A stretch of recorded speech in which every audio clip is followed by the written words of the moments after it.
me and for being here. I'm going to be talking about a little bit about myself to kick off this kind of I am science thing. But then we're going to spend most of the time talking about what is a physician scientist, how do you get there, and what are the pros and cons of the training path that's associated with it. So I like to start with a little bit about myself so you feel like you know me.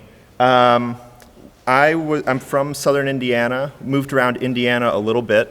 My dad decided to go to the seminary when I was pretty young. So then he's a pastor now up in northern Minnesota. We spent some time in Texas when he was there on his vicarage, which is like a one-year internship. And then, now we're up in northern Minnesota in the Barnum and Moose Lake area. I went to school out at Michigan Tech, which is in Houghton, Michigan, so the Upper Peninsula. If you've never been there, it's really pretty. Tons of snow, pretty good skiing and snowboarding. And now I've moved, right after graduating there, I came to the University of Minnesota, and I've been here now for 7 years, which is a pretty long time, and we'll be talking about why I'm there for such a long time. Despite all of the training and stuff that goes on, you still try and have some hobbies, which I would recommend, early on. When I went to college, I dropped my hobbies, and I think that was a mistake. So coming back now later after doing tons of training, please don't do that. I think it's important to be able to take time for yourself. I'm getting back into woodworking now, which is always one of my favorites. I spend a lot of time fixing my house, which I enjoy a lot, and it needs a lot of fixing. I play volleyball. So those are the things that keep me active, and I think that my mental health through training is greatly improved by keeping those and not focusing too much on the work if you can help it. My family right now is made out of just my wife and my dog, my wife Nina and my dog Teddy. He keeps us pretty busy and pretty active, so he's another source of my exercise. When I went to Michigan Tech, I was studying biomedical engineering. And that is a field of engineering where you're really focused on problems around the human body. So not so much bioengineering where it's more broad, but specifically, how do you make medical devices? How do you do tissue engineering? How do you come up with new tests, diagnostics, procedures for human health? And that's kind of how I got into wanting to be an MD, PhD. So while I was there, I started out with research in a tissue engineering lab with Dr. Feng Zhao, who's still not there anymore, actually. And we were working on growing blood vessels to try and implant into people. So if you had a surgery that required a new, large to medium-sized blood vessel, we'd be able to just take one off the shelf and implant it, and then you'd have blood flow restored to that area. That got me really interested in doing research. And so for a while, I thought I was going to go and get my PhD and be a scientist. Through my exposure to engineering, I wanted to explore kind of the industry path a little. So I did some internships with Kimberly-Clark Corporation. I did 2 of them. One was a research internship, one was an engineering internship. And what I found after trying both of the research and the engineering is that I didn't want to be in industry. I didn't like the way that decisions were made necessarily. Everything is based on, how are you going to sell this to someone? But the problem that I was having with research was that I felt like it was sometimes disconnected from what people actually needed. So you can really kind of get going down a path and then lose sight of what's going to be helpful to people. So then I started Googling, and I found out that you could do an MD and a PhD, and I thought, okay, well, this is perfect. So I can get my medical degree, and then I'll know what patients need, and then I can also do research and hopefully, move the fields forward in that way. So that's kind of how I got to where I am, and we'll dive into the training path in a little bit, but first I'm going to talk about what I do a little bit. So tissue engineering, I've been doing for 12 years now. So I think I've just kind of settled into this area. The idea is that we are going to make new tissues and organs that we can implant to treat disease. On the side, you could also develop these things so you could do diagnostics. So if you wanted to do something like lab on a chip is a type of technology that would let you test, different diseases or different drugs in a chip instead of in an animal or in a person. And so hopefully you get better information out of those types of things. What I like to work on is kind of this scheme, though, where the idea is that we will have a sick person and we will be able to take cells from that person and reprogram them to be stem cells. These induced pluripotent stem cells can, in theory, turn into most cells that make up your body. And so hopefully we can combine those creatively and then give them the right signals to form new tissues and organs that can then be reimplanted into the same person. What this will hopefully do is let you avoid all the problems that come with organ transplant, which would require you to be on immunosuppressives for the entire life that you have that organ with you. We have a long ways to go with this, but it's an exciting field to work in. And so if anyone has questions about it, happy to talk. What I focus on is where the esophagus and the stomach come together. So the gastroesophageal junction is kind of a tricky spot in the body. It's important to you because it's the reason that you're not constantly feeling like you have stomach acid coming up into your throat. Which is a pretty gross experience, and a lot of people suffer from that. If that happens enough, it can lead to cancer, and that can require actually cutting this part of the body out, and we have nothing that we can plug back in to replace that part of the body right now. So what I'm showing here is a picture of the muscle fibers and how they're kind of wrapping around. Oh, you can't really see. It's a little washed out. It's nice and gray on my screen. What we can see here, the esophagus comes down through here, and then the stomach is down here. So what we see is all of these different muscle fibers that get kind of wrapped around in a complicated way. And we don't have a good way of doing that right now. Like, how do we, take cells and then tell them what direction they're supposed to be pointing, so then when all those muscle cells squeeze, they're all pulling together. If they're all pulling in different directions, then you're not going to get a very good squeeze that's going to keep the stomach acid down where it belongs. So how we work on trying to approach this is with 3D bioprinting. And the facility I work in is the core facility, the 3D bioprinting facility on campus. The idea is that we will take a liquid that we call a bioink, and this will have cells, it'll have proteins, and different signals for those cells. Then we will extrude that through a nozzle and hopefully deposit it where we want it to be. And inside we'll have the cells trapped inside of this solid matrix that represents your normal extracellular matrix of proteins that's holding your entire tissue structure together. And then we can get nutrients to come in, we can get waste to go out, and it acts like a normal tissue. And then hopefully we stick that in someone, it solves the problem. How this is done is through this process of cross-linking. So basically we have all these liquid polymer chains with everything inside, and then we just make those latch onto each other, usually irreversibly, so that then you get a solid out of your liquid. And what it looks like is this. So this is one of our bioprinters right now down here. Again, sorry, it's a little washed out. We're actually printing an esophagus tube. So the printer's just going around in circles, laying down material as it goes. It's a fun technology to work on if you're interested. We love telling people about it. So you can always shoot myself an email or my boss, Dr. Panaskaltis Mortari, and we're happy to give tours and things like that of our facility. Okay, so why MD, PhD? I'm going to try and describe what the deal is with this, while hopefully not scaring too many of you off, but also giving you kind of a realistic picture of what's going on. Because these are 2 degrees, right? People spend like 8 or 9 years sometimes studying for their PhD, and it takes a lot of blood, sweat, and tears to get a successful PhD done. And then you have the MD, which takes 4 years, and then you have to go to residency, and then sometimes you have to go to fellowship. And you don't really get your first real job until you're, in your 30s usually.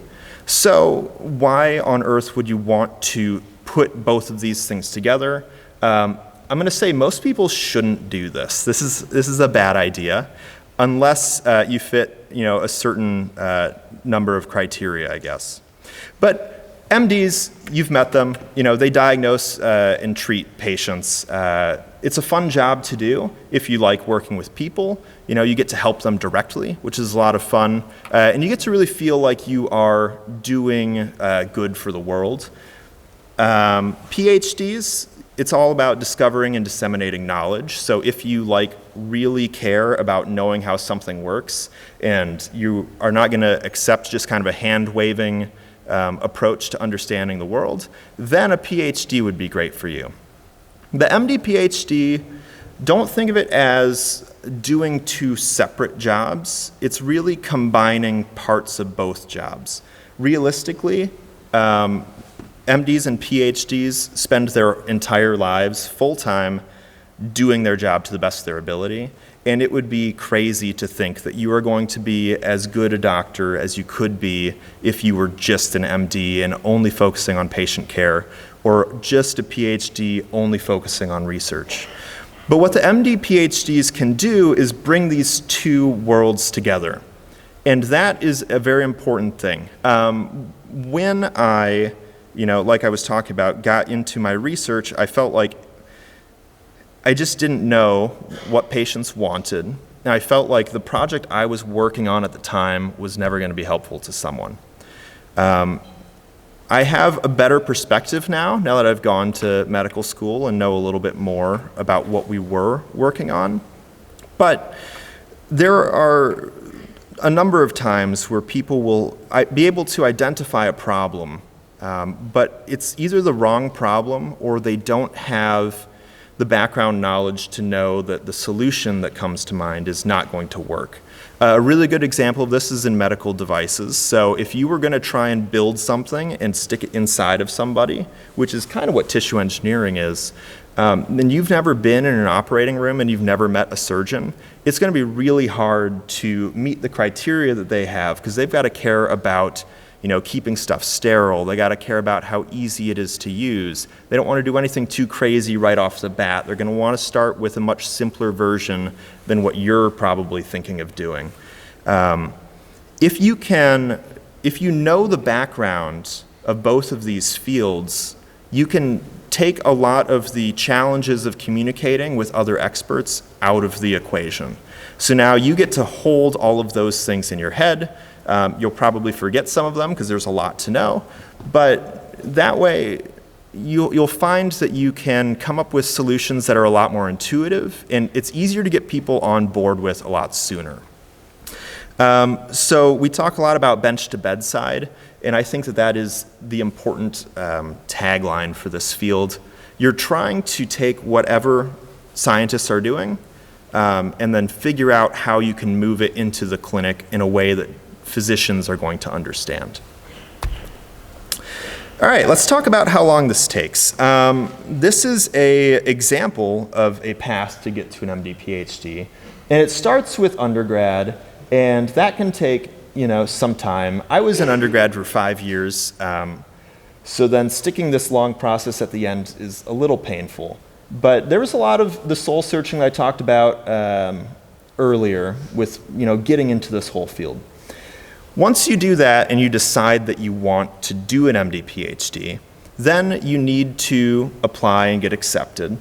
Once you've been accepted, you start with 2 years of didactics, which is just all of your classes. So it'll probably be some review if you've studied some biology before, but you got to catch all of these new physicians up to speed on what is the latest and greatest in biology, in physiology, in anatomy. Once you've done that, you will take probably the hardest exam that you're going to see, which is the USMLE Step 1, which is your first licensing exam. I am done with that, and I would not go back to do it again. It was a crazy long exam, and you spend weeks and weeks and weeks studying for that. So you'll have to deal with that if you are any type of physician. Everyone makes it through, but just be aware. Then, once you've done that, you switch over to your PhD research, and that can take 3 to 5 years. Usually 4. I'm on my 5th year right now. The project that I'm working on kind of started from the ground up, and so I've been here a while trying to figure out how to actually get all those parts working. Most of my classmates have been able to graduate in 4 years, though, and if you stick to more biology than engineering, then you'd probably be able to do it in 3 or 4. At the end of that, you have your PhD. Then you have to go back to medical school. And that's where you do your clinical years. So you'll rotate through all of your different specialties and hopefully decide on a type of medicine that you like to do. Once you're there, you are done with what we call the medical scientist training program. And you have your MD, you have your PhD. I wish that you were done there. You're not. Then you go to residency. If you want to be able to practice medicine, you have to go through residency to obtain your license. Residency will be in your specialty of choice. It can take 3 years on the low end. If you decide to do like neurosurgery, you're going to be in residency for a really long time. After residency, you get your license. Then you go, if you want to do fellowship, you can subspecialize in your field. You can do more research. If you want to be able to write good grants and you don't have a PhD, you definitely want to do a fellowship. And then finally, at the end of this whole process, you can hopefully get the job that you're going for. For a lot of people, when they're going into this, they want to be a professor and an attending physician. So ideally, what we would like to see is people spending like 80% of their time on research and 20% of their time in clinic. So then they never forget that the patient is the core of their research and they're always plugged into what's going on with their patients. And they're able to hopefully move some of the stuff that they're doing in their lab to actually help their patients in real time. Depending on the field that you are working in, say if you're working in like immunology, something like that, there are people I've met who have developed things in their lab and gone and treated their patients because they were able to develop like special antibodies specifically for their patients, things like that. My field, still probably 30 to 50 years from hitting prime time, so I'm a little bit more disconnected from directly helping patients in that way. So just to remind you all, I'm near the end of my PhD, so I'm kind of in the middle of this process right now. There's still lots of things that I have not yet learned about the future of this path, but that's kind of what it looks like. What do people do with MD PhDs? This is the responses from a survey, which I think is the best way to answer this question. We have 3 graphs here. We have the people who responded to the survey, the people who didn't respond, and then what happens if you combine that data. What you'll notice in all 3 of those graphs is that most people are spending full-time positions in academia, which is what most people go in wanting to do and what most of the funding places would like to see. The government, through the National Institute of Health, spends a lot of money training MD PhDs. One of the benefits of getting both degrees is you don't usually have to pay for the MD, which probably saves you around $300,000. So if that's a trade-off that sounds good to you, you're in school forever, but you don't have to spend money, then that's kind of how it works. Because there's so much public investment, we really want to make sure that we're picking people to go through this program who are going to stay in academics and are going to push their fields forward. This is changing a little bit where we're opening it up so that not just academics is still counted as a win. People are realizing that you might also be able to help the world if you do some of these other jobs with an MD PhD background. And some of the ones, especially working in industry or working in consulting and law and finance, things like that, bringing your unique perspective into those areas can be really helpful, because when you're trying to help people, if that's what we're all trying to do, it's not just working at a bench and trying to come up with the new cancer cure, right? You have to figure out how are you going to get the cancer cure to people, and to do that you're going to have to probably patent it, you're going to have to license it to a company, they're going to have to produce it, they're going to have to ship it around, keep it on ice while it's being shipped. There's all kinds of things that go into actually helping bring new treatments to patients. And so if you want to get your MD, PhD, and then decide to do something else, it's not the end of the world. But we do like to see that most people are sticking to teaching, research, and being an attending physician at an academic hospital. The interesting thing about this graph, I guess, is between the survey responders and non-responders. The non-responders are a lot more in private practice, and this could have something to do with maybe disengagement. This is really the one thing that we don't want to see. If we spend a whole bunch of money, as a society training someone to do these jobs, and then they go and just, act as a doctor, making money for themselves, that's not a win in the way that we see it anyways. So if you thought that maybe, you do the MD, you get the PhD, you don't have to pay for medical school that way, you don't have to pay for grad school, maybe that's a good option, but all you want to do is practice medicine, I would say don't do that. You might be able to fool an admissions committee, probably not, but even if you did, you're going to be very unhappy. And that is why we'll talk about good and bad reasons to do this in just a minute.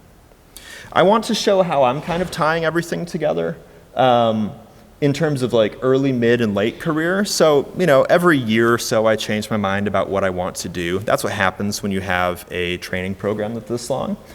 But right now, I love tissue engineering, and I'm interested in, what goes into making tissues act like real human tissues, right? On the clinical side, the person who might do that would be called an anatomic pathologist. And so those are the types of doctors, they never see patients, but if you ever had like a lab test done, it's going to go to a pathologist, and they're going to figure out, what is going on with these lab test values. Anatomic pathology, like you can see in this picture over here, it's a small picture. This is a slide with cells that are stained on it. And they will look at those slides and say, okay, looking at this picture, we think that this is the disease that this person has. So what I would like to do is, spend most of my time doing these two things together. On the clinical side, understanding what's going on with patients and their tissues, and then on the research side, applying that to making new tissues or disease models in the lab.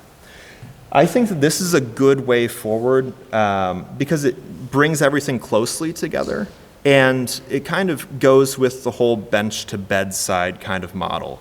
I think the more abstracted you get, if you choose one field for your PhD and a completely separate subspecialty for your MD, it's like trying to do two separate jobs. I think that would be really hard to do. There are people who do it. It's not the path I choose. You can get your PhD in all kinds of fields. If you can name a field, you can probably get your PhD in it and then find a way that you're going to tie it into medicine. Some of my favorites that people don't think of are maybe economics, sociology, these types of fields, because there's a lot that goes into making people healthy than just, fixing the biochemistry that's going on in their body. So, if this is something that's of interest to you and you're like, but I don't want to do biology as a PhD, you don't have to. You could, use your MD to understand how clinic works, and then use the PhD to, figure out how to design like economic policy, right? And then you could be a policy advisor. That would be a really great thing to do.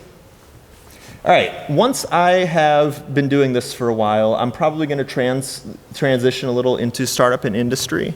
My type of work involves a whole bunch of inventions, a whole bunch of patenting of things, and to get these out to people, we're going to need to have companies that are able to make them. So that's going to be more of my mid-career stuff. You can't do everything at once, so that's why I kind of split it up in this way. And then later, I'd like to focus more on teaching and consulting. You know, once you know a lot more about medicine because you've experienced it more and a lot more about research, you're able to give young researchers better advice, then I think that is an excellent time to focus more on those types of things. All right, good reasons and bad reasons to go into an MD PhD. I would appreciate some participation. Let's start with bad reasons. What is a bad reason to get an MD? Yes. Money. That's why I asked this one first. This is the obvious one, right? You shouldn't go into an MD for money. Can you expand on that? Why is money? It's a stressful job, and the money that you make ends up not being as much as it's generally advertised by the media and such. That is a good point. I think there's a lot of good reasons that money is a bad reason, right? One, you would ideally have someone who's a little altruistic going into medicine, cares about helping people. So focusing on money would definitely be bad. What's interesting about the whole pay thing is, doctors, they have large salaries, but they have to put those off for a long time, right? You have so much training to get through. By the time that you are an actual doctor, you have to start paying back loans, probably. I think that the numbers are that it's by your late 30s that you finally catch up with what an engineer would be making just graduating and working as an engineer, right? So just for a regular MD, money's not a good idea. If we add in the PhD, believe it or not, you make less money. The reason is that researchers tend to make less money, and the only way to make money as a doctor is to see patients. So if you were like a surgeon, you pretty much get paid by the number of surgeries that you do. If you do fewer surgeries because you're spending time doing research, then you are not going to make as much. So I wanted to touch on that a little bit because it's a little counterintuitive. But yes, physicians, don't feel bad for them, but they might not make as much as you think. And if you add the PhD, you'll also make less than that if you really do the research. What could be a good reason for wanting to do medicine?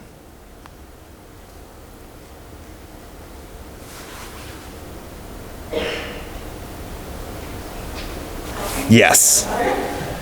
Oh. Helping people, that is great, yes. Ideally, you want to help people. And I love that answer because it is both the right answer and the wrong answer for why you should do medicine. So, why might it be the wrong answer? If helping people is your main goal, there are so many ways to do it that don't require 15 years of training, right? If you want to do nursing, if you want to do PA, if you want to be a teacher, right? If you want to go and just like collect trash on the street, all of those are in some way helping people. And so I do want to shift the mindset a little bit where, helping people is good and we like to see that, but it's definitely not enough of a reason to do this, right?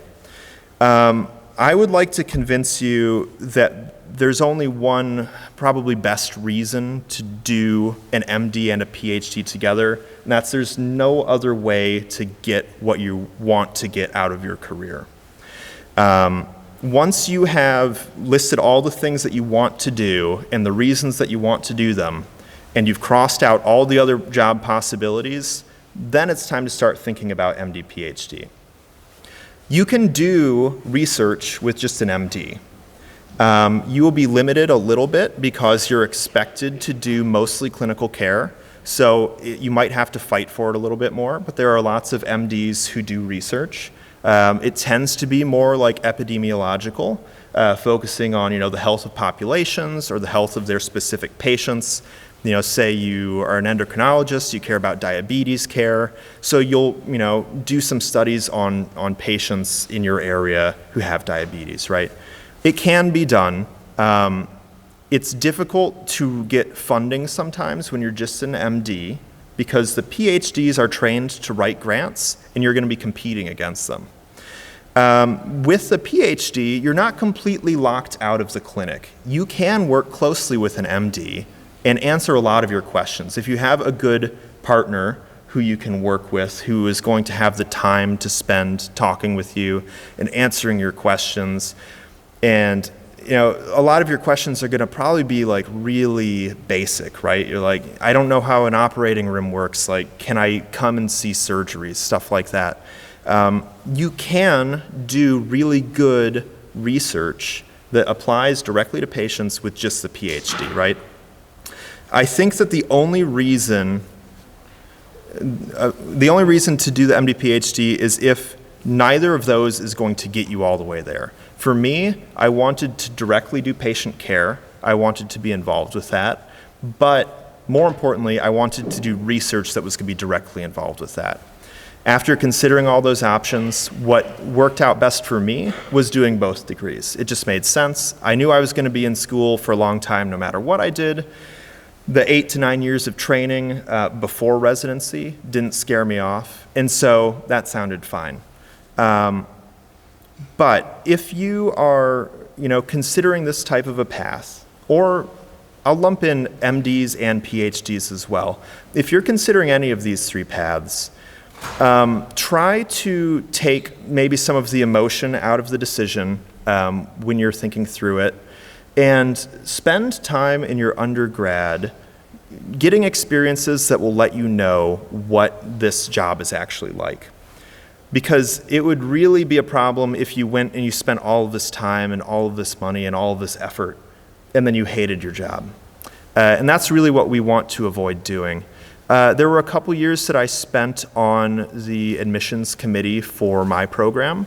And so I'm going to say, a lot of the things I'm going to be talking about next are going to have to do with my perception of having seen a whole bunch of different applicants come through the program and the ones who get accepted and the ones who haven't been accepted. As you are going through college and you're trying to get experiences, I would urge you to try to rule things out.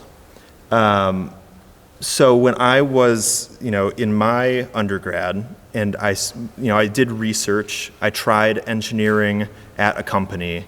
I didn't like either of those things, right? So I ruled out, no, I don't want to just get the PhD. There's something that wasn't there for me. I knew that I didn't want to do industry right away, even though that's what most engineers tend to do. And had I not done those experiences, it would be hard to tell my story and convince an admissions committee why doing this crazy path is a good idea, right? Because this fundamental question they want to know is, do you really want to do this?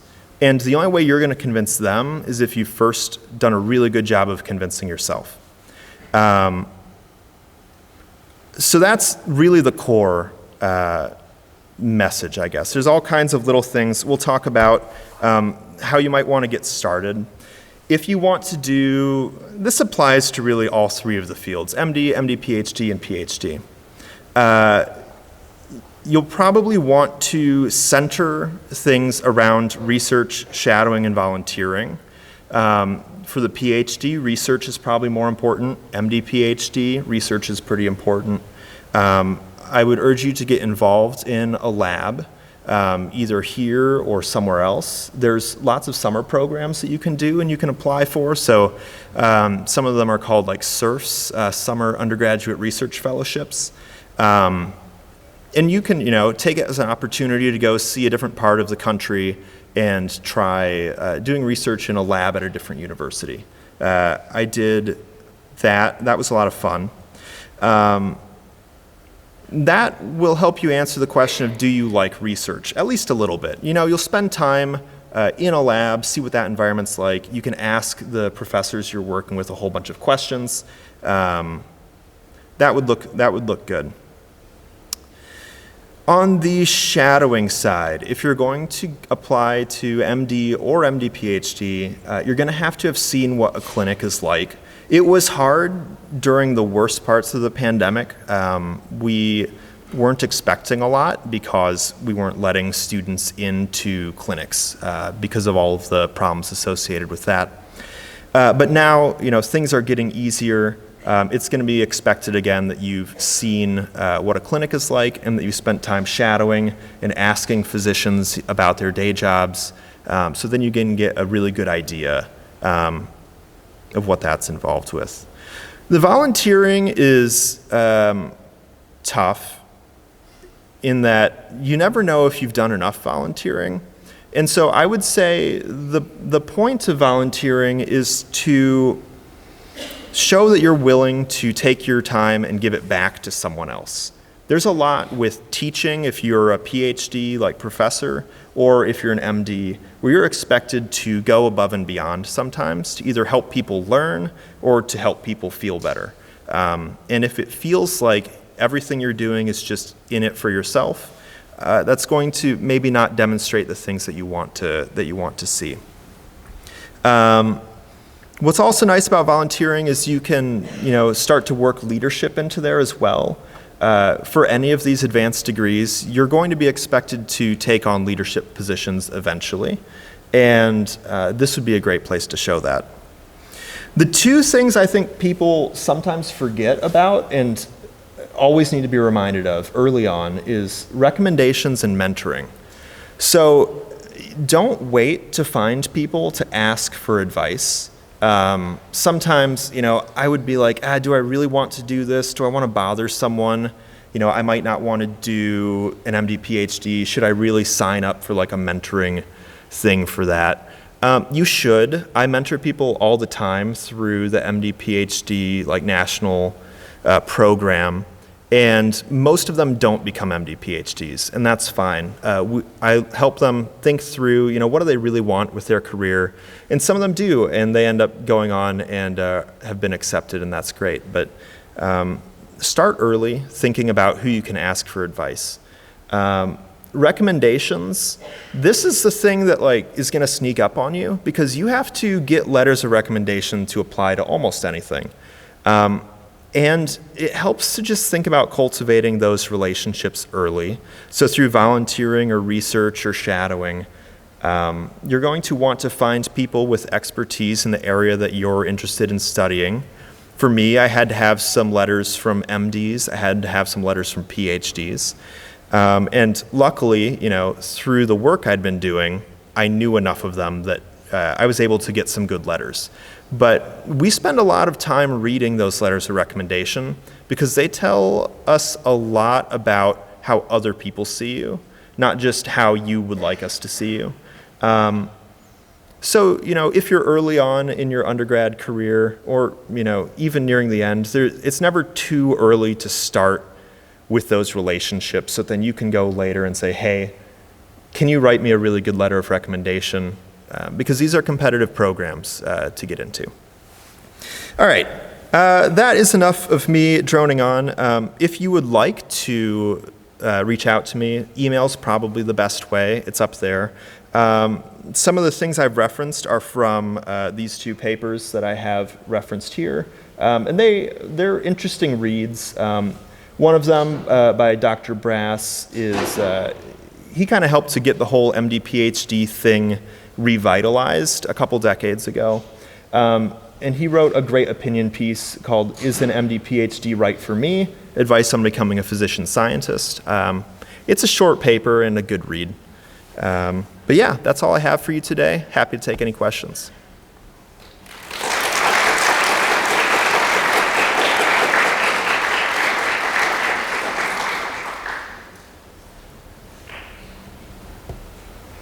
Yeah.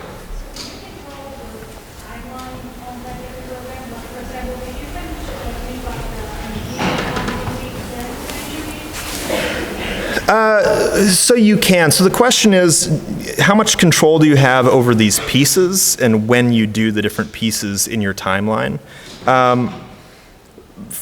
If it's a medical scientist training program, which is most of the MD PhDs that you'd like to apply to, they will have this, what we call 2-4-2 structure. If you want to do one before the other, there might be programs out there that will let you do that.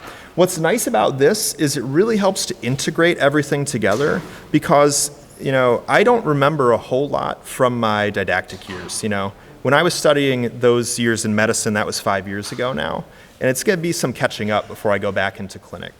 But if it's something that seems to make the most sense for you, you can do that.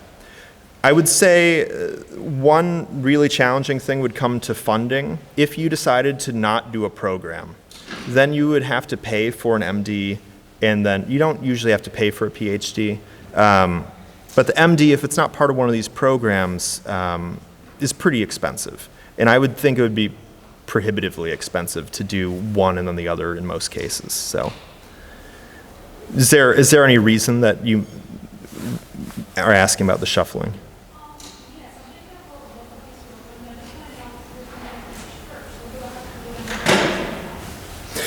Yeah, I would say my advice, if you're not sure that you want to do both of them, then you're still in like the soul searching part of your journey, and that I would say is going to take more exploration and probably asking for advice on what do you really want to do. I would really hate to start someone on a journey where they were going to try and do one and then the other, because they might not like the one that they started with, and then have to wait for the other one. But then also it's probably going to be a lot more expensive and take longer. If you just do a PhD, 3 years is like unheard of. You don't do a 3-year PhD in a dedicated program, right? Like a lot of your professors probably spent at least 5 years. Sometimes MD PhDs get a little bit of heat from PhDs because they're like, well, really, put your time in, right? So if you do a dedicated program, you might be expected to stay there for a pretty long time. So I would say rather than trying to come up with a way that you might be able to like try something and see if you like it, I would say get all the information so you can make the decision up front, and then you'll have a much better chance of success, but also I think you'll be a lot happier. Yeah.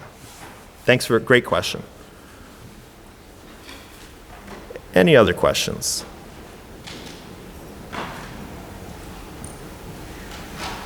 Yes? What's your favorite thing you do? I like most parts of my job, but I think that the most fun I have is that I'm an engineer and we build things a lot. So like these like bioprinters, I'm constantly like taking them apart, putting them back together, programming stuff, building new tools, all to figure out how I can do my work better. So usually, if you're really pushing the envelope in research, the tools that you need probably don't exist yet. And I think that building the tools and helping to build tools for other people is really a lot of fun. So as an engineer, that's probably my favorite part, yeah. Yeah? What about those first 2 years of medical school, your didactic training? Are you just in a regular cohort of med students? Yes. Yeah, you blend in pretty seamlessly. I had like one extra meeting a week where I would touch base with the other MD PhDs. At Minnesota, we have 10 usually MD PhDs out of a class of about 200. So you really just feel like a med student for the first 2 years. And then when you get back, you feel like a med student again. So yeah, you make a lot of friends. Unfortunately, well, all of my friends are doctors now. So they're wrapping up their residency. But yeah. Yes. Sorry, say it again. Yes, so clinical experience in undergrad. One thing that I did was called a pre-MD PhD program. And so that was one of these summer research programs you can do. It's a little bit more tailored to if you're considering MD PhD. And that would come, I would spend half a day in clinic every week. So it's a pretty good amount of exposure. I was working with someone who I was doing the research with, so it was nice to see how their research could be applied in the clinic. That was a lot of fun. Otherwise, I did kind of your normal shadowing. So the local hospitals near my school, I would call them up and say, hey, do you have a shadowing program? And most of them do, because at the end of the day, every physician who's out there had to shadow somewhere. And that's not going away. So usually hospitals have programs to do that, shadowing / volunteering. You can also, if you know someone who has their MD, be like, hey, can I come and just watch you in clinic for a day? Any experience is good experience, and you'll never have enough that you feel like you really know what's going on, because you don't really know until you're an actual physician, and then I'm not an actual physician, so tons of stuff I still don't know, even all these years later. Yeah. Yes. Start with you. What do you think is the hardest part about your path? The hardest and then the most important parts. Is that right? Sorry. Oh, rewarding. Yes. I think the hardest part is kind of the motivation. And that's why, if you're considering doing this kind of thing, I spend so much, even when I'm mentoring people, I spend the first couple sessions trying to talk them out of it and being like, is there something else that we could do that's going to make you happy? Because, you do your didactic years in medicine, and that takes so much studying time. And then you wrap it up with this big exam. And then I actually did a family medicine rotation immediately after doing that and before going into my PhD, just because I was like, I know all of the book stuff that I'm supposed to know. I'll go do family medicine. It's pretty general. And I should know some things, right? I go to family medicine, and I felt like I had no idea what was going on. So all of these things where you're learning nonstop, and then every time you get to the next phase, you feel like you're starting over, that's really hard to do. And what I'm prepping for later this year is I'm going to be transitioning back into clinic, and I have not been thinking about most things in medicine for a long time now. I think about the esophagus and stomach constantly, but everything else, basic anatomy, muscles of the leg, I wouldn't want to list them off for you right now, right? So it's really hard. There's too much to know, and you're going to forget most of it. The most rewarding thing, I think, for me, is feeling like, even though I feel like I never know anything, is being able to help people who also don't know things. So as I've spent more time learning all of these things, when I'm trying to help someone get their own project off the ground, I've realized I actually know a lot more than I thought I did.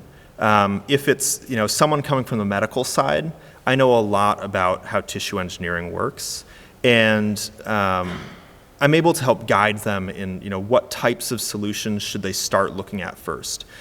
And then on the PhD side, if someone's coming from my graduate program and they're like, we want to be studying this, I have a little bit better idea of what are the cells that you should be considering using, and what do surgeons really care about when you're designing that, or what are the patients really feeling in that type of disease state. So I think that is the most rewarding, is being able to feel like you can help teach people and distill all of that knowledge into something that's useful to someone. Yeah, great question. Did you have a question?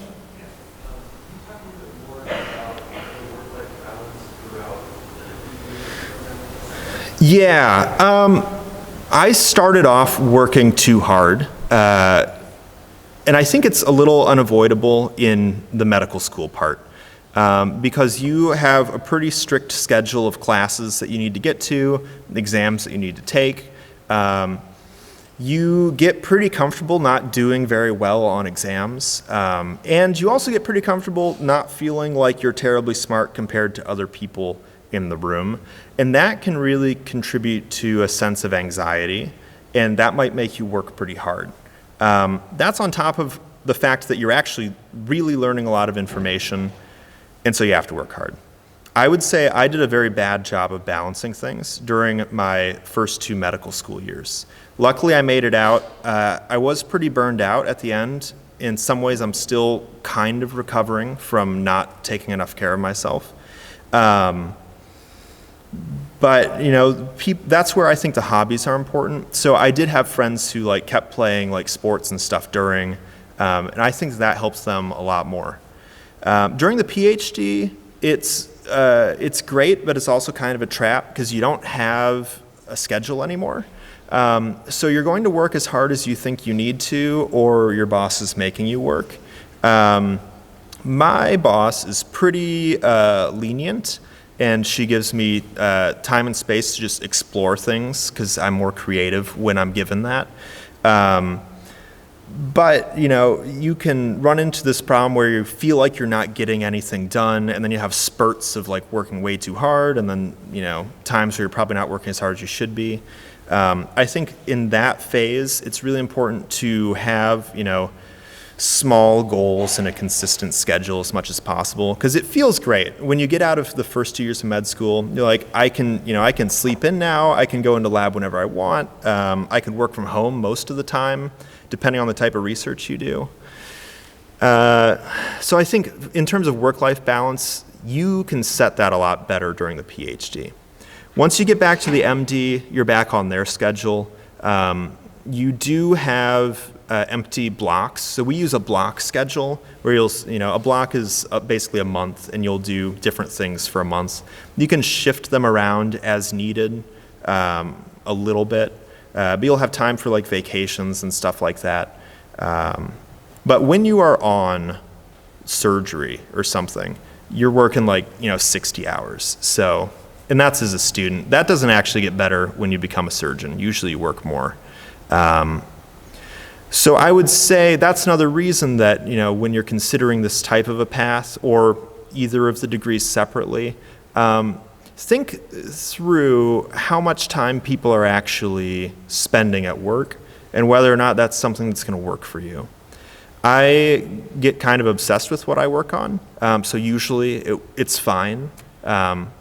But even just biologically, it's unhealthy to work crazy hours usually. So, scary thing to think about, and something you should really think about before any of these degree programs. Yes? I have a specific question on 3D printing. Okay. So when you make stuff with a 3D printer, how do you transplant it and then avoid rejection? Yes, that is a pretty big question. So in tissue engineering, people focus on all different aspects of this cycle. And all of my stuff is here. I really only care about recombination techniques. So that's where, it's are you going to just pour stuff into a mold? Are you going to print it? Things like that. From the rejection standpoint, there are other scientists. It feels like a whole different field, even though we're both tissue engineers, where they think about how can we either mitigate the rejection or avoid it altogether. This is what everyone wants to do. It's very difficult to do. Your conversion rate from these adult cells to an iPSC is it's 0.2% or something like that, maybe 0.02. It's a very small number of cells that successfully reprogram. And then you're asking that tiny number of cells to expand up enough that you have the billions of cells required to make a tissue. Even a small little piece of tissue, hundreds of millions of cells, right? So we are a long ways, I think, away from doing every part of this. Right now, in my work, this, I don't really think about it because I'm listen, they'll handle this part, and once they're ready, I'm gonna have these tools ready for them, right? But for now, we do some things where we can isolate cells They're mostly like blood cells, and then you can like spin them down, reimplant them into people. It's one of the few FDA-approved treatments. That one you don't have rejection. As we're starting to look into other things, simple decellularized things they seem to be better. So, we've been using things like porcine valves and bovine valves for a while, and they don't tend to cause a huge immune response if treated appropriately. So it's going to be stages. By the time we finally get to adding cells, hopefully we have a good way of doing this, because I think the real problem would be if you spent all of this time and money doing all this work and the patient still has to be on immunosuppressives. Those drugs really suck, as you may be aware, and they can leave you prone to all kinds of disease. So we could make new diseases, and we try to not do that. So great question. Thank you all.